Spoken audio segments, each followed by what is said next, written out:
Welcome to the future, specifically the checkpoint of the future. This is what IATA, which is the airline industry trade body, is hoping will become commonplace around the world. A sort of one-stop shop for security from the curb to the gate, as they say, with dignity. So how does it work? Let's now ask Ken Dunlap. Hello, Ken. Welcome. Thank you very much. You're head of security at IATA. Walk us through this. I want to show you the revolution. Okay. The first thing you need to do is identify yourself to our system.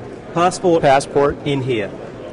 It says it's normal. I'm a normal person. And that's the result of passenger pre-screening that's been done by your government. And it's also the result of a known traveler program that your government may choose to implement within your country. Okay, so I'm through this stage.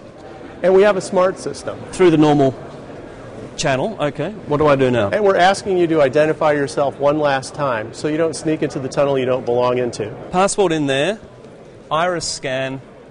This says everything's okay. I'm still good. You're fine, and you're clear to walk through the tunnel and receive your security scanning. So walking through the tunnel, security scanning. I've got X-ray, metal detector, liquid detector, shoe scanner, and explosive trace, which has just gone red.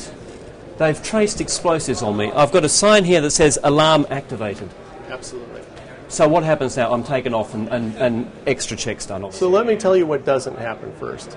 You're not going to have a security screener meet you and start patting down your person and perhaps violating your privacy or doing something that you would prefer not to have. What we do instead is we have an additional security lane where a security officer would come and meet you here and escort you to a second lane where you can continue to walk in the same fashion and receive additional and enhanced screening. Okay, so let's assume I've gone through everything there clean. I can now board my flight, is that right? You can board your flight.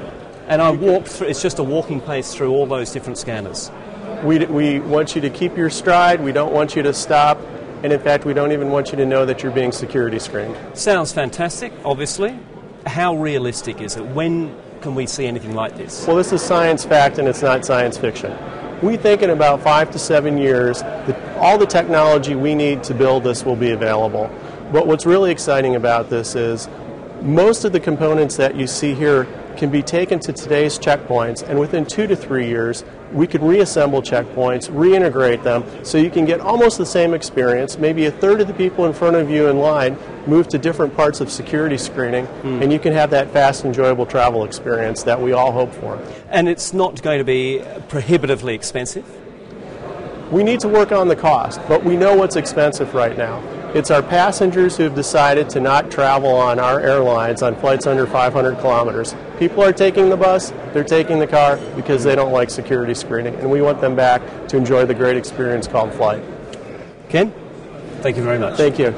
So there you have it, basically a system which, if IATA has it right, will mean that passengers go from the curb to the gate in their language with dignity, without having to stop, without having to unpack, without having to strip, without having to be worried about being groped. Andrew Stevens, CNN, Singapore.